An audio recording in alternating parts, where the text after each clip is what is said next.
Everybody, we have an announcement, maybe a little bit of a sad announcement, but this is Yes. our season finale. I know. Cherie, can you believe this? Season Yeah. 1, full season, we've done it. But a bit more John Farnham like. This ain't the last show. It's just the last episode of this season. Yeah. We are definitely coming back for season 2, so much so that I had a little shoppy shop last night No way. and might have decked out our new podcast studio in inverted commas my goodness. via a little end of financial year sale that I've been waiting for. Okay, well that's news to me and I'm yeah. very excited about it. I can't wait to show you. I'm going to make you so proud. I love that. Yeah. But yeah, just know that we are coming back for a season 2. Being real, I'm heading over to Europe. You are? Yeah, Yep. I'm getting away and getting You're some a summer. sunshine. I'm a Damn summer straight. girl. Oh, we're all behind you on that one. Thank Get you. it. So we'll have a little pause over Yep. July and hopefully come back sometime August, September. Yeah. Maybe we won't hold ourselves to too much of a date because life be lifing. Yes. But we have enjoyed season 1 so much and can't say thank you enough to everyone that's come on the journey. Yep. So thank you so much. And everyone that's left a review and shared it with a friend. We are honestly so grateful. This has been such a goal of TDPs for such a long time. And we bloody did the thing. We did the thing. So much so that we even, I can't believe it, but we've had people sponsor our first season and we couldn't have done it without them. So, thank you to everyone for getting behind our sponsors because they got behind us and it was you who did that. I was like, oh, we couldn't possibly. And you're like, well, I've built the deck and we will. And everyone that we went out to said, yes, that's surreal. Amazing. Yeah. So what do we choose as a finale episode for season 1? It's pretty tough. But at the end of it, Cherie and I thought you all probably know us from social media at the end of the day. And we'd sit here both saying that we're social media specialists. I mean, Cherie's also a founder. She's got another job title that she's juggling.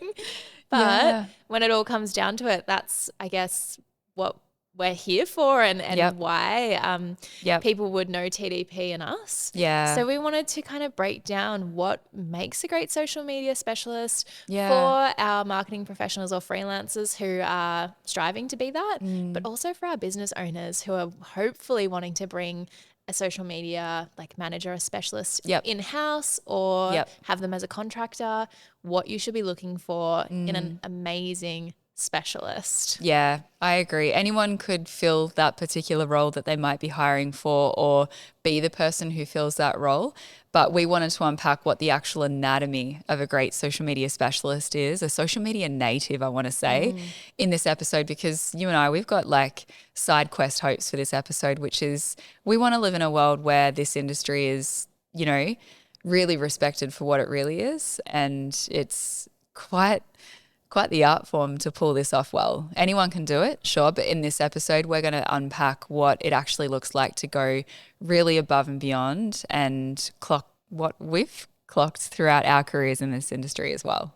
Absolutely. Yeah. And it's harder than you think because we have so often people say to us, we want socials like TDP or how do you come up with your ideas or how do you do this or that?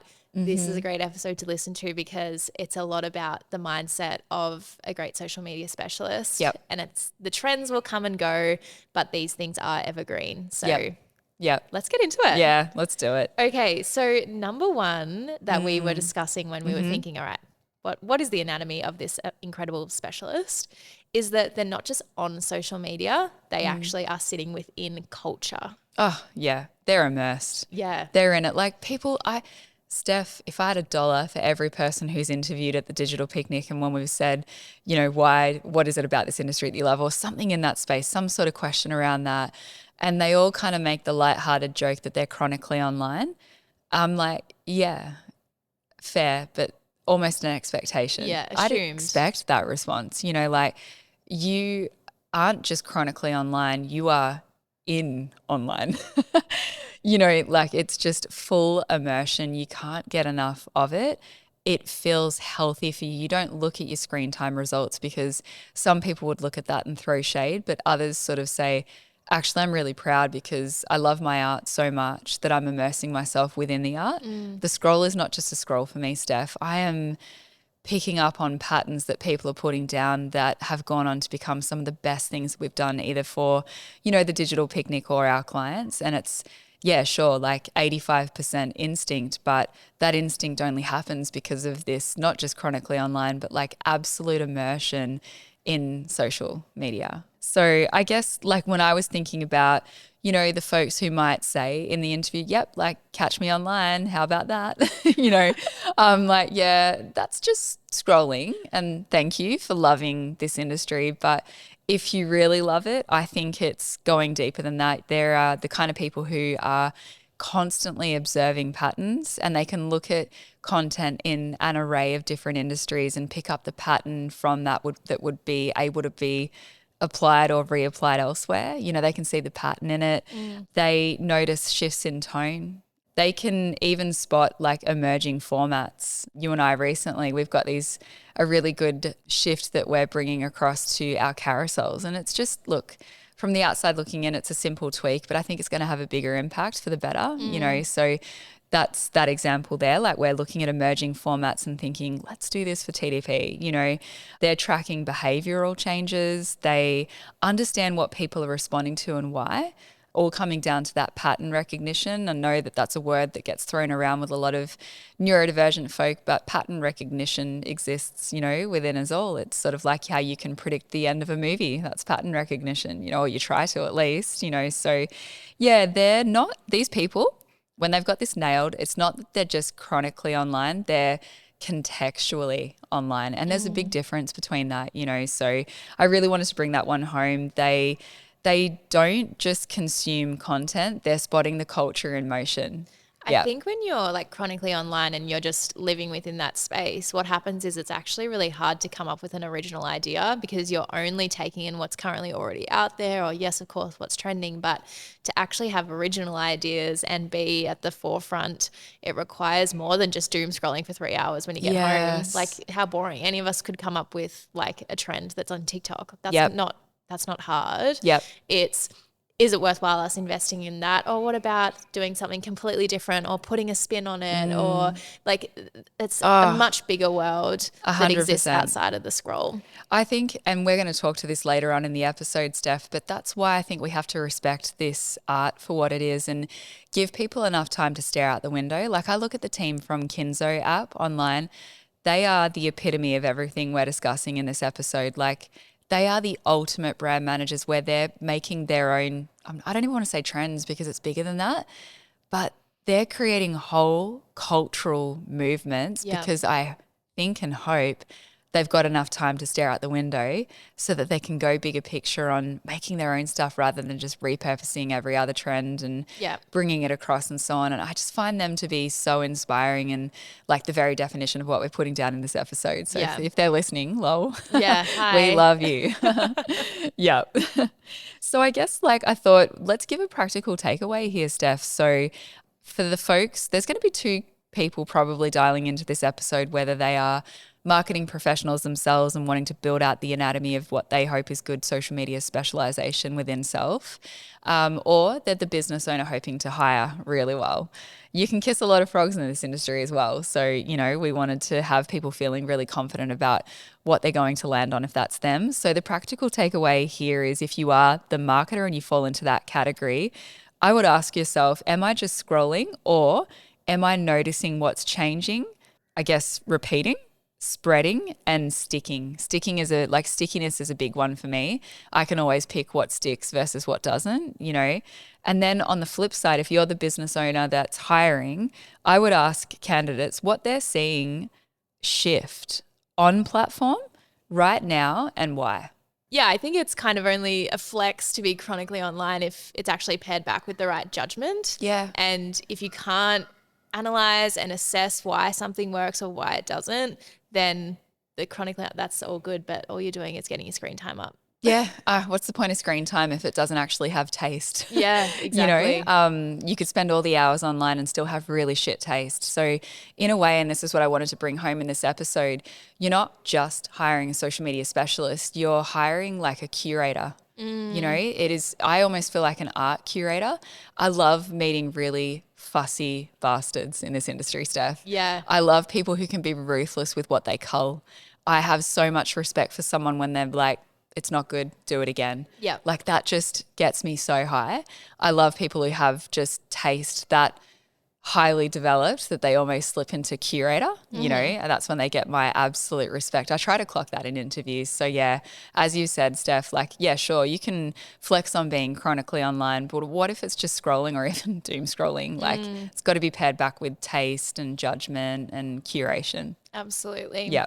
All right. The next one is that the best social media specialists are tinkerers. Now, you wrote this, Cherie, the tinkerers. Yes. Love a tinkerer. Tell me, what does tinkerer mean to you? Yeah, I think maybe it's what I just touched on before where, in fact, as I sort of talk through this stuff, I think you're going to see me in this, which is going to sound arrogant. I don't mean to put myself down here, but I think you've probably clocked by now. We've worked together for nearly 2 years and you know I'm almost never satisfied with anything that goes live because that's the whole point. We're not meant to be. We are meant to have that tinkerer spirit where we always feel like we could have done better. And I heard you say something recently and I just thought, oh, wow, I've like totally found my people. I probably should have shared this with you afterwards, but you were teaching on video marketing and strategy.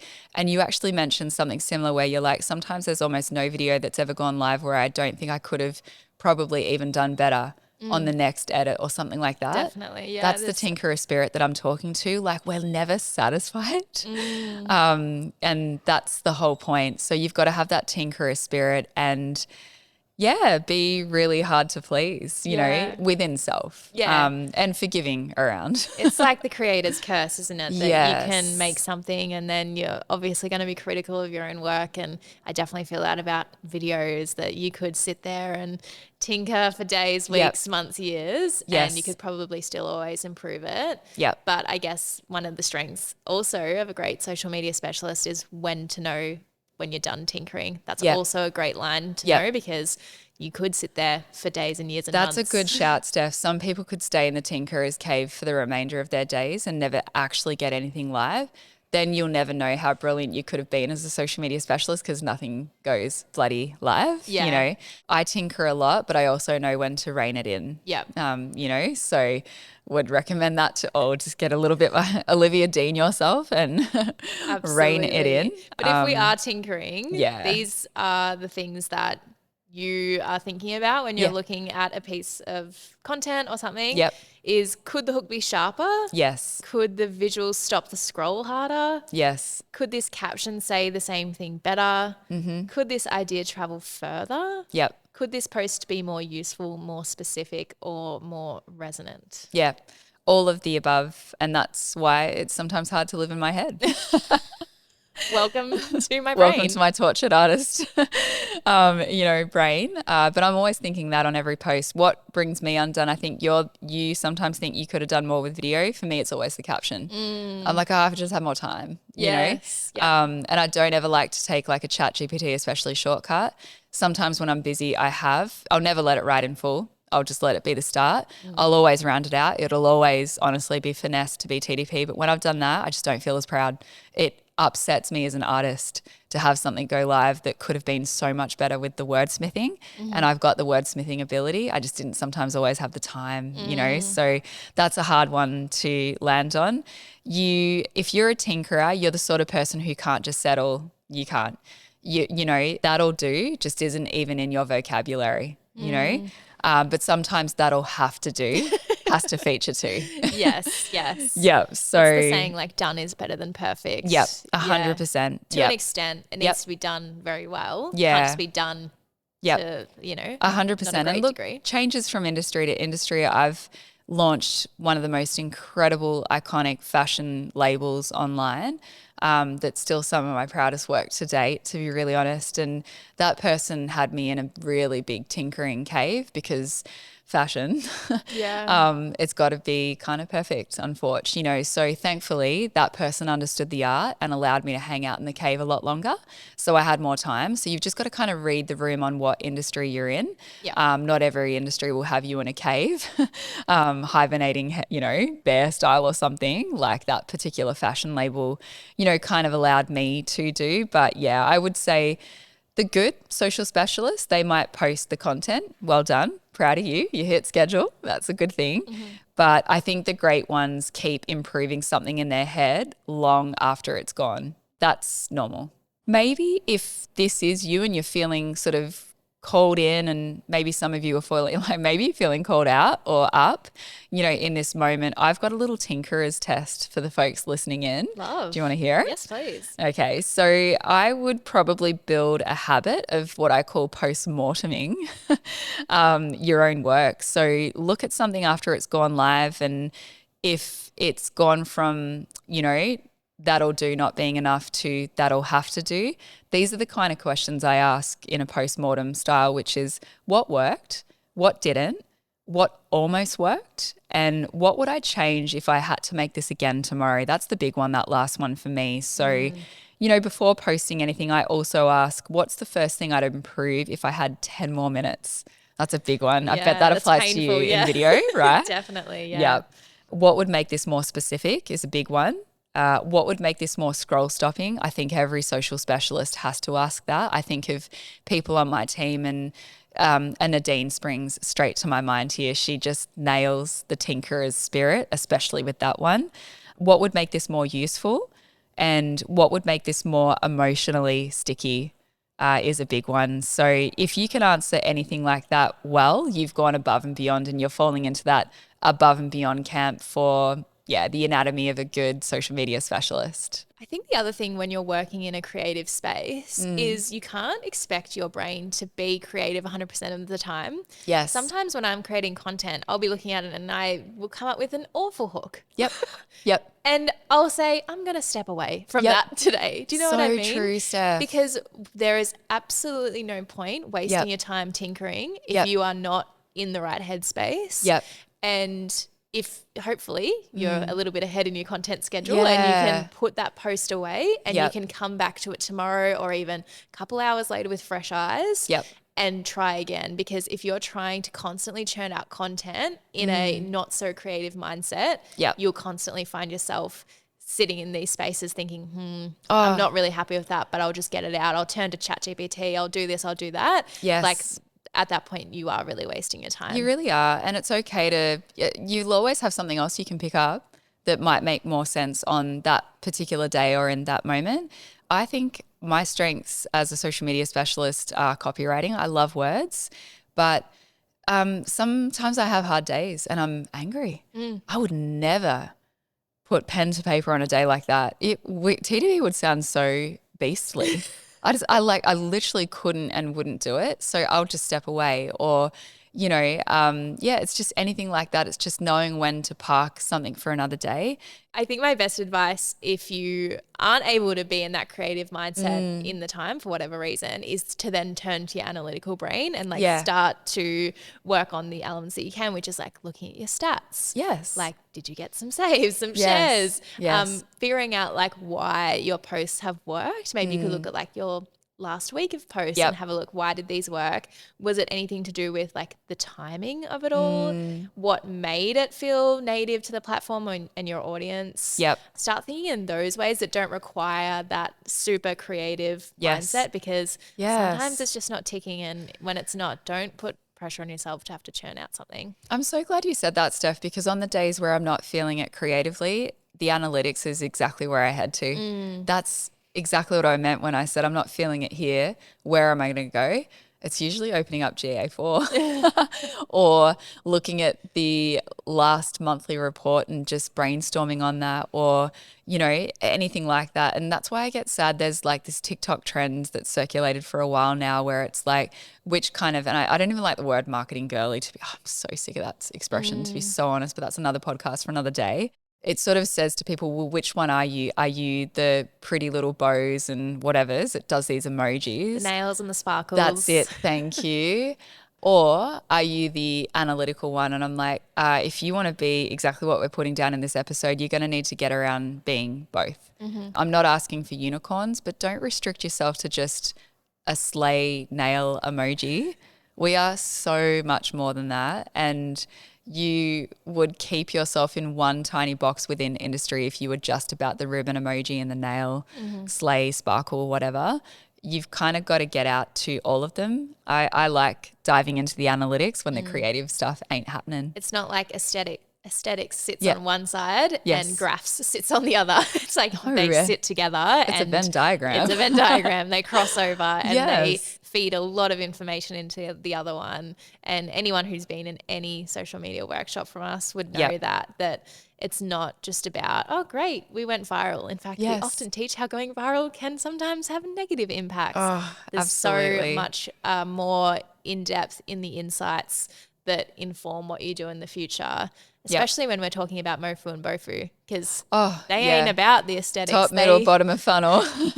If you want to nail all parts of the funnel, you're going to need to understand middle and bottom analytics. will humble a unicorn. Like absolutely the nail humble. queen will not like middle and bottom. No, not at all. They like to play in the top, and that doesn't keep businesses in business, you know. So I remember once upon a time, Steph, like I might have been being introduced to speak on a keynote stage, whatever, and it was weird. It was the weirdest introduction I've ever heard for myself ever.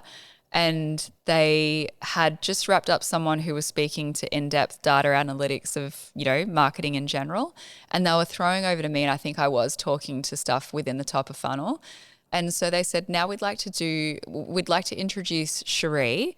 Cherie does the things you don't have to think about. Oh my God. I'll never forget that intro because I just thought, well, how could you? How? True. I just thought, did you just reduce me to the ribbon emoji and the nail /slay /sparkle emoji? Like, I do the things that you have to think deeply about, even within the nails and the stars and the sparkles. It's just that you brought me here to speak about the top of funnel. Yeah. So it's a bit of sparkle for an hour. Yeah. You know, but I just was like, wow, that's wild scenes that anyone would describe, even that, the ribbon emoji and so on, as just something you don't have to think about. I have to say, in that space, in the top of funnel and anything in that camp within marketing, you never stop bloody thinking. Even when you have a shower, you're still thinking of the next thing. You walk your dog, you're thinking. Hard, yeah. Yeah. So and good luck trying to enjoy social media. Absolutely. Because you'll be saving things for your clients or whatever it is, thinking that's a good idea for so-and-so, that's a good idea for them. Our departmental lead in social media here, I set up this saved folder on Instagram for a really big deal client that we've just landed. And obviously we want to like nail this because we're specialists. Yeah. And so I set up this saved folder, and it was like nearly 11 o'clock at night, but I just saw this really great content that was from a whole different industry, but I was like, oh, we could do ... Yeah, you know, insert, take on this. Yeah. That's it. So because it was a saved folder that was shared with this person, I didn't realize that they get a notification for everything that I was saving. Oh no. Hi, it's 11 p.m. Here, have this inspiration. I'm pretty excited. Yeah, Gal is excited. Oh man, that was such a humble apology the next day. She was like, yeah, I saw the midnight notifications. I was like, what? Yeah. I'm like, oh my God, I'm so sorry. I think I said something like, my husband works in WorkCover. Here is his email. Yeah. Feel free to forward that claim. Yeah. Please put in the claim. I deserve it. Yeah. All right, moving on to our next one is that above and beyond social media, people are actually obsessed with the audience. Yeah. And they're not worried about ego. Yeah. So they're focused on team-based wins. And I'm not talking even if it isn't a team. They're just here for a collective win rather than an individual win. Mm-hmm. They are the best social media specialists that I've, you know, honestly worked with. It's not about them. It's about a collective, you know. So I would say probably a weaker specialist, they're probably trying to prove things like how clever they are, how funny they are, how trendy they are, or how much they know. That's not really the win or the flex that folks would think it is. When it becomes about them, it's lost something. Mm-hmm. And I can remember way back, long time ago, but You know, we had someone who's probably more of an individual once upon a time in social media land here at the Digital Picnic. And what I noticed about them, and it wasn't even worth raising because it would look too nitpicky from me. Maybe I should have, but I just didn't. I felt like it was too nitpicky. But what I noticed is whenever any content went live, they would smash that content with engagement if it was something related to them, but never for anyone else. That's funny. That's not cool, Yeah. you know?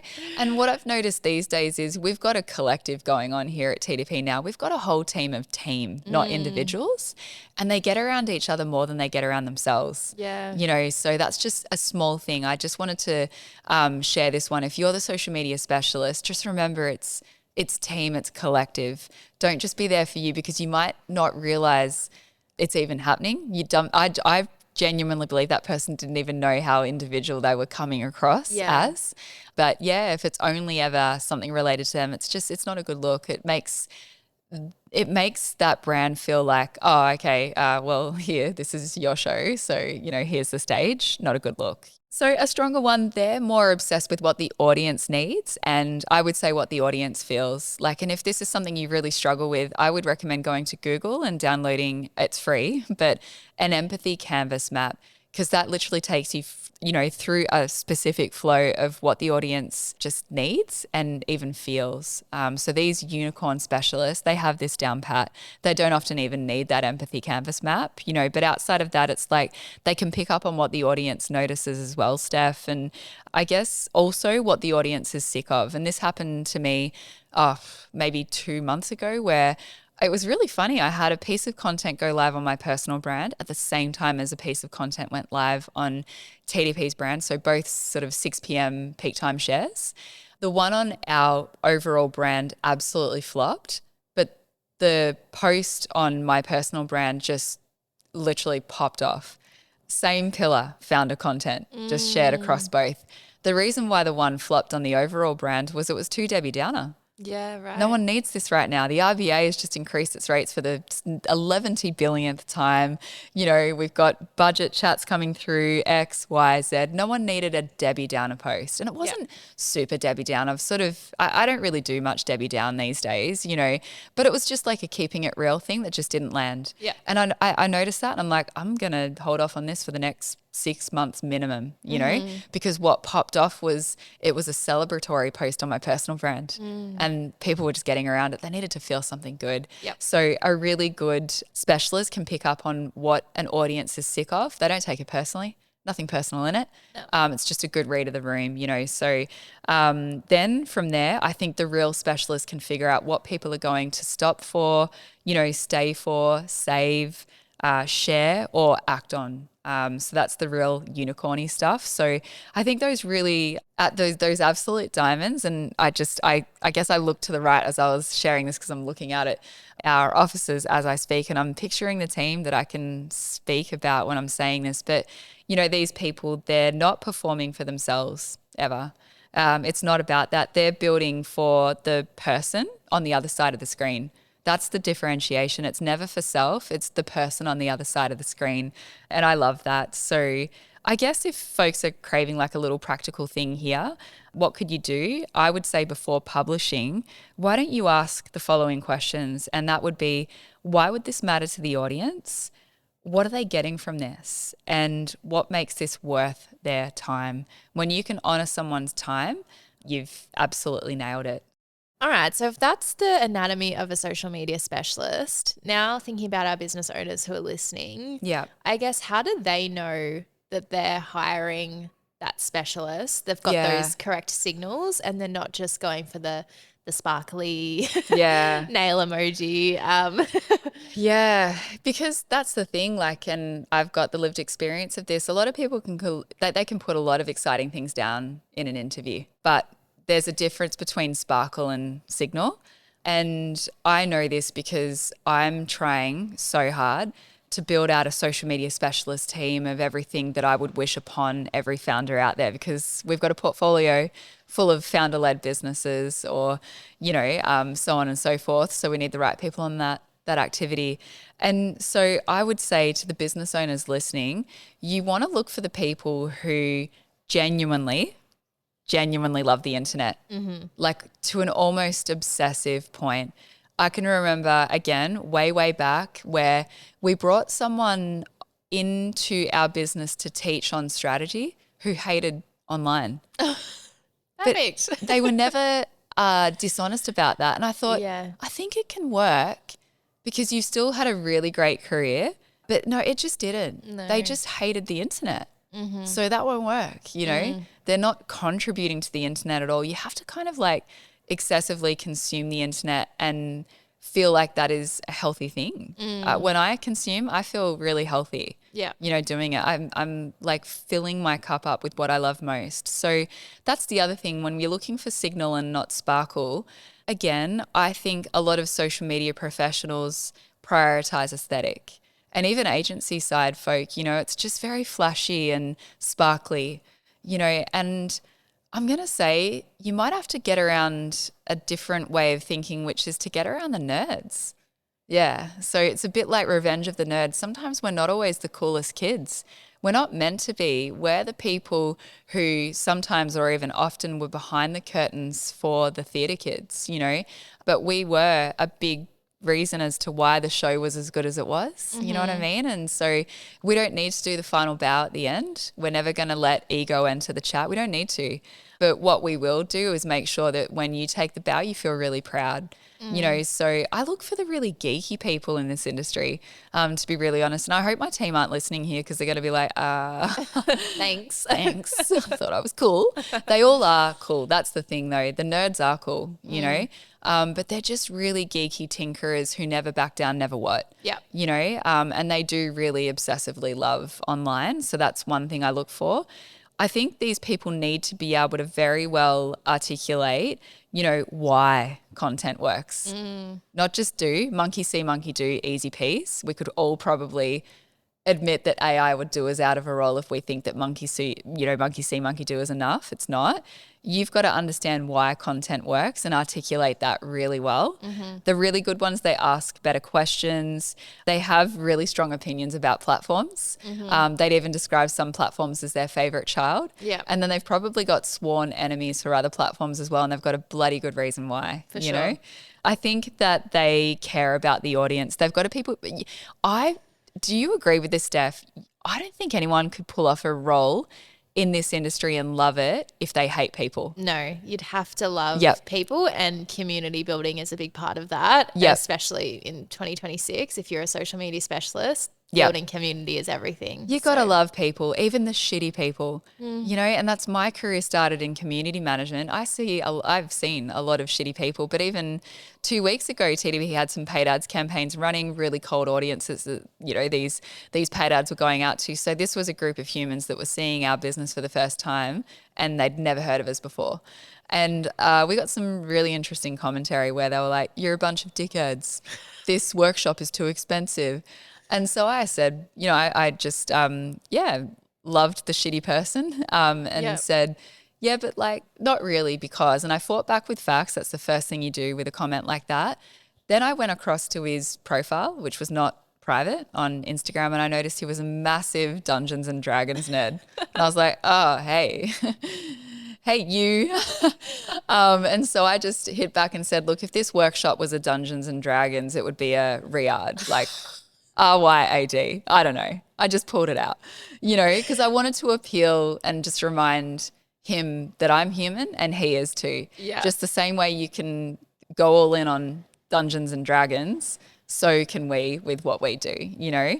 And I think I slightly maybe won him over. So you've got to love, you know, people. And I guess just making sure that the specialist you're about to bring into the business isn't just there to add to their portfolio with a shiny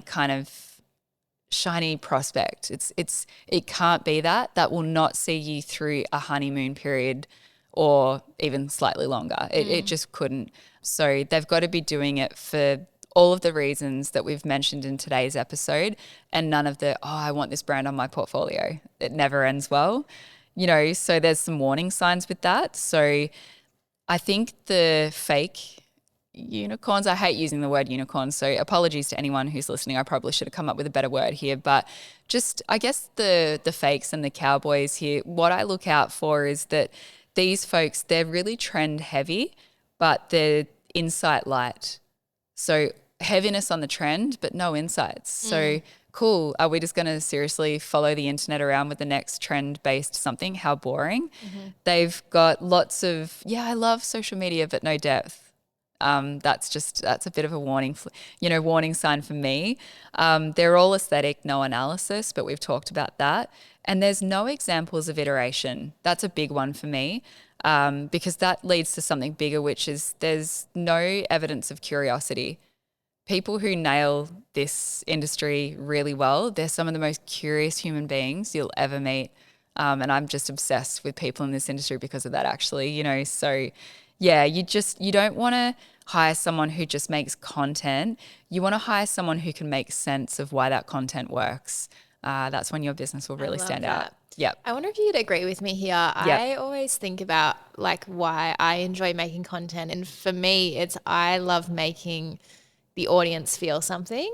Yes. And I know that that's not necessarily possible across every post. Like if we're doing a bottom of funnel workshops online, I'm not expecting the audience to have this heartfelt, gorgeous moment, right? Yep. But it's something that I love about working at TDP is that we do have this incredible audience and the ability to make them feel these really strong emotions. Like I used to work in wedding videography, so strong emotions was like my bread and butter. Yep. And I love that. And that's why I'm able to just keep creating content because month goes by, another month. If this is going to be sustainable for someone, like they've got to have a passion like that or a feeling. I think if people are worried about aesthetics and just getting that great big brand that they want, as you said, for their portfolio, at some point, like they're going to run themselves into a rut because what's the core reason they're doing it? Like, do they even enjoy this? Or is it just for ticking a box? Who'd ever want to be a tick box marketer, So, and the feed might look incredible. Yeah. That's great. But it doesn't feel like anything, does it? That's right. And who cares? And no one can remember. Like, Steph, we did this test recently at our big event. Like we host this event once per year called the Comeback Conference. And I guess, I don't know, on the second day we might have said, raise your hand if you can remember a specific piece of content that TDP shared that made you feel something. Some of these people could remember pieces of content from 4, 5, 6 years ago. Yeah. That's wild. Yeah. That's wild scenes, but it's because of what you've just shared there. Yeah. I guess we are a bunch of humans who know how to design content that makes people feel something, So, yeah. Love that. And what a cool thing as a social media specialist to be able to make people feel something. Yeah, exactly. I love that. I think if we could round out today's episode, it's sort of got us, or you've got to bring home the fact that the best of the best within this industry, they're not just online, they're paying attention online. They've got this incredible pattern recognition and they can do really what almost feels like superpowery things with that. Would you agree? Absolutely. Yeah. I think even just like scrolling through a feed like TDP's, it does look effortless and it's like, oh, that was an easy idea to come up with or whatever. Yep. But that's often not the case. There's so much that goes into it. I mean, even just the fact that Cherie and I are sitting here having worked on TDP's marketing for so long and now we're thinking of potentially adding more to that. Like this thing can get bigger and bigger. And I think, thinking it's just a couple of social media posts is, probably, I don't know, offensive. You're spot on. Like I always use this one person as an example, but there's this woman that I love whose name is Jony Lee from New Zealand. And she was the social media manager for an agency called The Attention Seeker, but I think she even might have run the content for that founder's personal brand, Stanley Henry.